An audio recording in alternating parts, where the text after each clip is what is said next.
Variegated hand-dyed yarns are absolutely gorgeous in the skein, in the photos, in your hands, and even when they're unfurled before your very eyes. However, figuring out exactly what to knit or crochet with those yarns can be a bit tricky. For today's video, I want to share with you 5 things to avoid when deciding what to knit with those hand-dyed variegated skeins of yarn. So crack into something refreshing and let's dive in.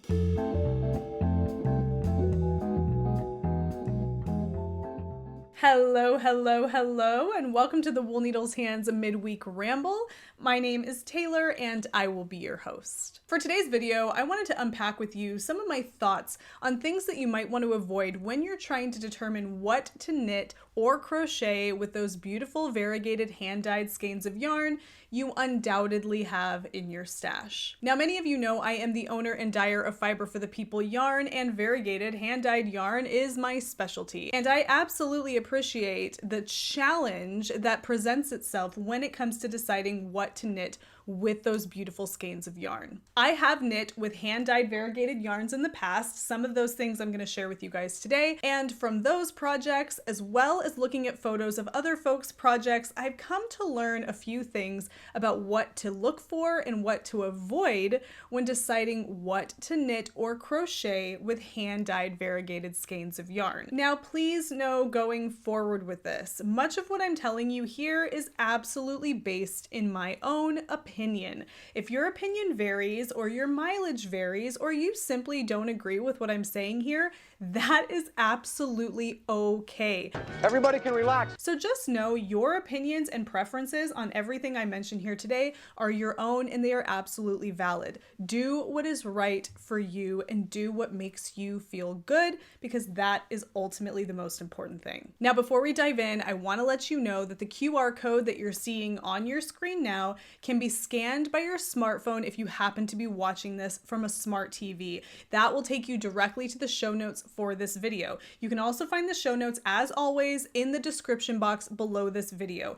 Any patterns I happen to show you, whether it's in pictures or something I have in person here, I will link to those down in the description box, as well as anything else that I happen to mention that might be noteworthy that you might like to look into further. And definitely don't hesitate to get involved in the conversation. Drop me a line down in the comment section. I would love to hear from you. And if you're a regular viewer of any of the videos here on the channel, you might be noticing that something has changed. I am not drinking a cup of tea today because it was 97 degrees outside like 15 minutes ago when we were getting home from hockey practice. It is a strawberry Perrier kind of day for me, folks. This is my beverage of choice outside of tea, water, and coffee. Not a soda drinker, but that right there is one of my favorites. So I will be sipping on strawberry Perrier. So I apologize if it's not giving you those cozy vibes, but y'all, it's a warm one outside, and this is just really refreshing. If you've never had strawberry Perrier or peach Perrier, y'all are missing out. It is so good. It hits those like little carbonated cravings that we have. It has a little bit of that strawberry flavor. Obviously, there's no sugar or artificial flavorings or anything. It's just delicious. So anyway, that's what we're having today. But I am ready to dive in to 5 things to avoid when trying to decide what to knit or crochet with your variegated hand-dyed skeins of yarn. Thing to avoid number 1, avoid anything that is heavily textured or has an intricate stitch design. Now, this can be anything from long traveling cables or cables in general, anything that is lace work or has a lace pattern or motif that extends beyond 2 or 3 rounds where you really need to see kind of that design come to life in the knitting. Anything that has really structural ribbing that you want to stand out, you're going to want to avoid designs like that if you are using a heavily variegated or really a variegated or speckled skein of yarn in general.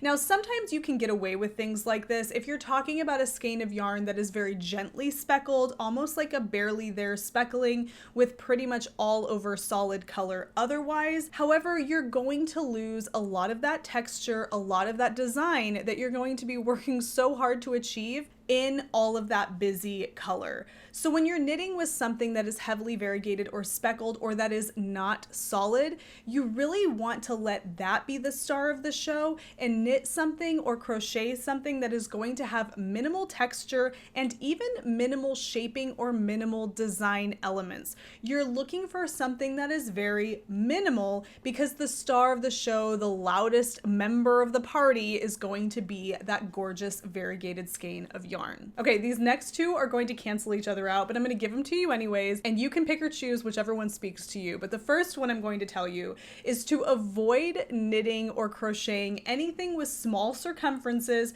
or of a small size if you're knitting with something very heavily variegated or something that has very distinct blocks or blobs or splashes of color all in one place, because those particular points of variegation are going to create what I like to refer to and what a lot of people like to refer to as micro stripes or zebra striping along what it is that you're working on. And to a lot of people, that can be very unsettling and have kind of this psychedelic effect, is a little more funky than what they were hoping for. So it may be advisable to take those beautiful variegated skeins of yarn and stretch them out across larger projects so you can spread all of that color out and get really nice, even distribution. Now we're going to flip the script a little bit. So again, choose which one speaks to you the most. A lot of us really love to take those heavily variegated skeins of yarn and stick to things that have a small circumference. So we can take something like what you see on the screen here and turn it into something that looks like this.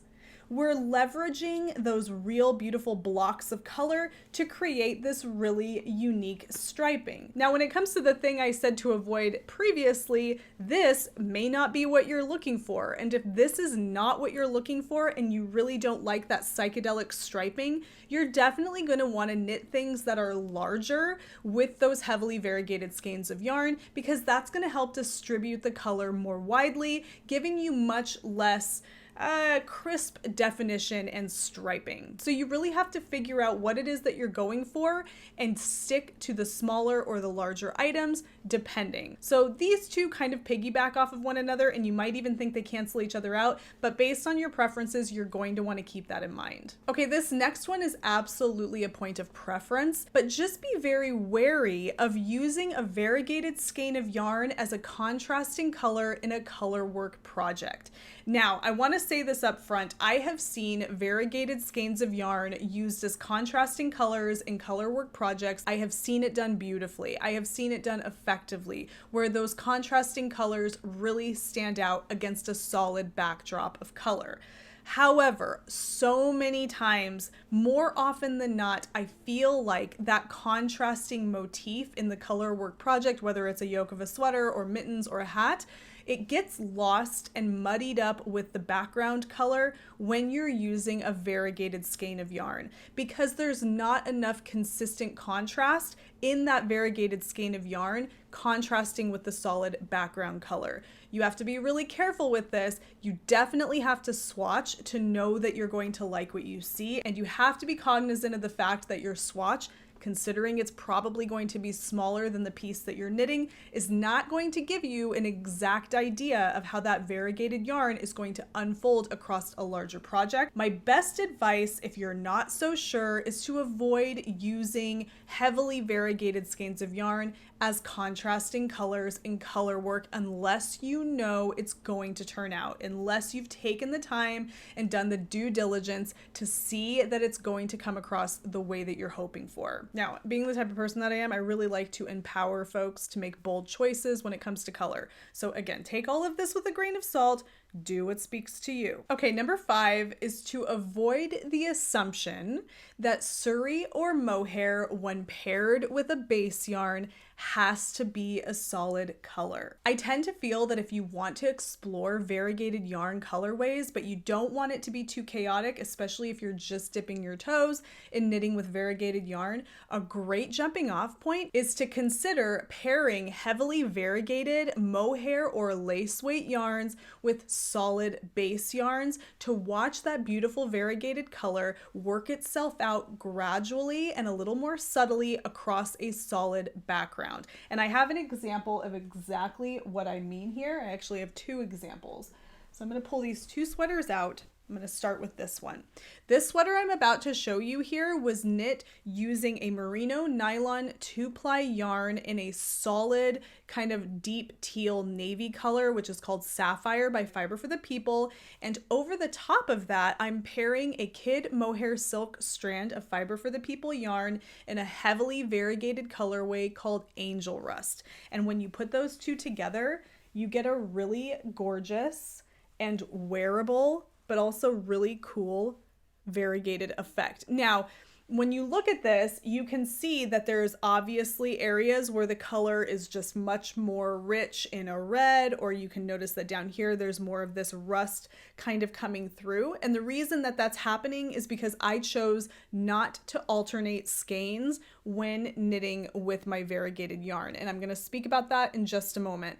But ultimately, this fabric was created, and this really pretty kind of heathered look was created by pairing a really beautiful variegated kid mohair silk with a solid base yarn. I have an entire video talking about this in much more detail. I will link to that in the description box, but this is just a jumping off point to let you know that if you want to explore variegated color, but you're not ready to commit to an all over fabric with just a variegated skein of yarn, this is a nice way to dip your toes, play with color, and have it be kind of subtle and much more wearable. It also hides a lot of those inconsistencies in colorways that are just there by nature, if that is something that you're concerned with. For example, this particular sweater, I wear this all the time. I wear it with so many things, it goes with everything. You see this section right here with this red kind of streak. That's called flashing. It's where you have a real strong spot of color in one area, and then you can see there's kind of a gradient happening here. But those types of things are so subtle that it just kind of gives the sweater this very interesting, subtle visual impact, and it's not super harsh on the eyes. In comparison, I have this sweater here, which was knit with just one strand of yarn, which was relatively heavily variegated. And if you look at it here, you see this big flashing section right here in the middle. Now, that's not ideal. I did not alternate skeins here, but it's really not ideal. It doesn't bother me too much, but it's not really what you want. And that's one of the reasons why you alternate your skeins, where you're using one skein and then another skein and then the other skein and then another skein. So you're kind of essentially mixing all the color up and you don't get those little blobs of color all in one place. But this can happen when you're knitting with one strand of heavily variegated yarn. However, that effect is much less prominent when you're using a mohair or a surrey over the top of a solid colorway. It's just a much more subtle effect. It's the same thing with this here. This is a strand of Platelope in an oatmeal gray color, and over the top of this, I'm using kid mohair silk in my kick drum colorway. And really, it just gives the sweater an awesome kind of heathered effect with little pops of color in there. Nothing crazy, nothing too busy, and it's still absolutely wearable. And I think that's something that's really important to keep in mind when you're going to be using a yarn that is variegated, is you want to be sure that the outcome and that the garment or item you're creating is something you're actually going to wear. That should be the end goal, is that you're going to wear it, you're going to want to reach for it and use it. Okay, now on the flip side of that same one, and this isn't really something to avoid, but it's something to consider. What I'm saying here is a really great way to get a little bit of that variegated punch without committing too much to all over splashy color. But another way that you can make the most of your variegated skeins of yarn is to have a heavily variegated base yarn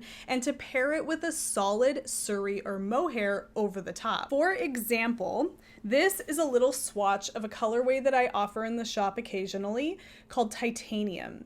You can see that it's a very busy, all over variegated color. It's really beautiful, but for some, this just might be too much, too punchy, not the most wearable color. It's not going to go with everything. And so you might think that you love this, but you want to mute it down just a little bit. Well, a really great way to do that is to pair it with a floofy yarn, a mohair or a surrey, right over the top of that to bring that color down, control the chaos just a little bit. Here's a swatch, and this is what I actually used in that video I was mentioning as an example. But this is a swatch of that same colorway, but over the top of that colorway, I've used 4 different colors of mohair yarn. So we have a light pink mohair yarn up here, kind of like a fuchsia plum color here. This is like a cranberry color over the top here, and then we have a little bit of a golden green down here. All of those are over the top of the same colorway. And you can see by looking at this that the strength of this colorway has been muted down with the mohair added to it, especially in this top example up here. It's been muted down ever so slightly and kind of brightened up a little bit as well. But that's a really nice way if you want to mute down that color chaos in some of those more heavily variegated skeins of yarn to make them a little bit more wearable. Another example of that is my Kinikin cardigan. Right here, this is knit using a pretty heavily speckled variegated skein of yarn called Whimsy by Fiber for the People, and over the top of that I'm using a solid mohair held double in this saffron colorway. So the mohair held double over the top of the variegated is solid, and what you're getting here is some really interesting kind of pops of dark color where the speckles are, but ultimately the sweater is kind of a rusty orange color. You know, it's kind of like when you look at this sweater from a galloping horse, you're going to see a light orange sweater. When you look at this swatch from a galloping horse, you're going to see kind of a blur of lots of little colors together. So this just kind of brings it together a little bit more, giving it one overall color, but with some really nice visual interest as well. One thing I would definitely encourage you not to avoid, and something you should absolutely experiment with, is taking those variegated skeins of yarn, doubling them or tripling them up, and if you're really courageous, quadrupling them up to create a really fun marled yarn effect. This is actually a great way to use up those oddball skeins of yarn that you might have lying around to give you a heavier weight of overall yarn, and also to create a really visually stunning marled fabric. Marled simply means multiple strands of varying colors held together, giving you an overall evenly distributed variegation in fabric. Here's a quick example. This is a cowl that I wear, well, I wore all the time when it was cold outside. I did this on the Centro knitting machine. If you want to learn more about my thoughts on the Centro knitting machine, I'll pop a video link in the description box, but this is what I created on the Centro knitting machine, and I created this using 3 strands of yarn held together. But look at that gorgeous variegation. There's lots of color going on in here, and the colorways that I chose to use here are very busy all by themselves, but when you put them together like this, you get a really funky overall fabric, but it just is, it's wearable. It's kind of a pop of color. If I wanted to put this on now, it's a pop of color, but it doesn't seem over the top. I can wear this and accessorize what I have on. If this were an overall crew neck sweater, like a really nice basic top-down raglan sweater, you could throw this on over virtually any pair of pants you have, or, you know, a dress or whatever, and it would just kind of go magically. And that is the magic of marling. There's something about marling multiple colors together that take colors that are by themselves not necessarily the most wearable and transforms them into an overall fabric that is just magically more wearable. It really truly is magic. That's the best way to describe it. So I love the idea of marling your variegated yarns together. You really can't go wrong, and it gives you a great way to use up all of those oddball skeins that you know you have. Listen, as a hand dyer, I will be the first to tell you that hand-dyed variegated yarns are novelties. They are exciting, they're visually striking, they're fun to look at, they're fun to use. They're not always the most wearable options. And like anything that is considered a novelty, it's important to use them sparingly and to put thought into how you use them.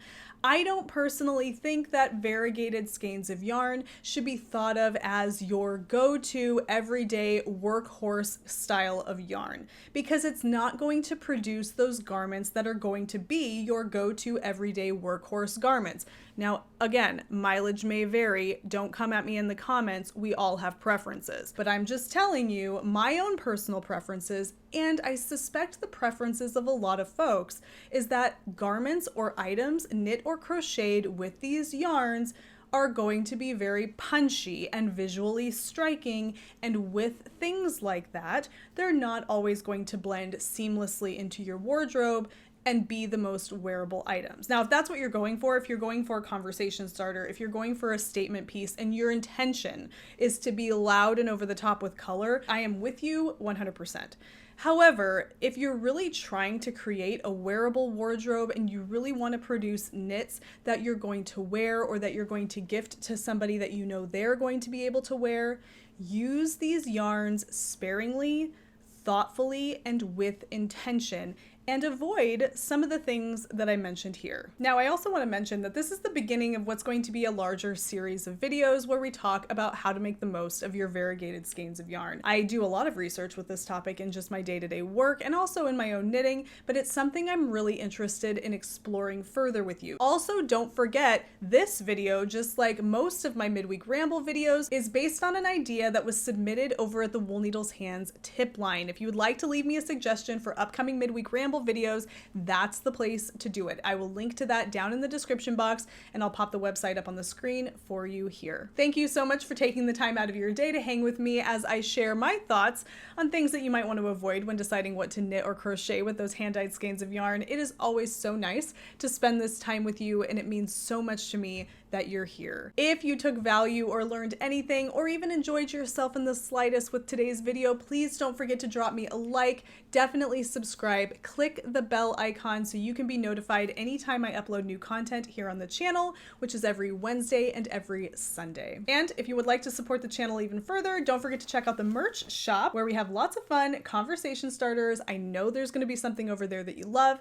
Check it out, link down below in the description box. Until we meet again for Sunday's episode of the podcast, happy knitting, happy crocheting, happy making, or whatever it is that you're doing. Take care, be well, and I will see you soon.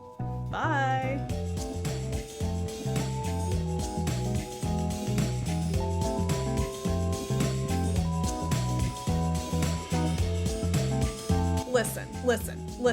Listen. So crack into something refreshing and let's get started. Can't do that again. I already opened it.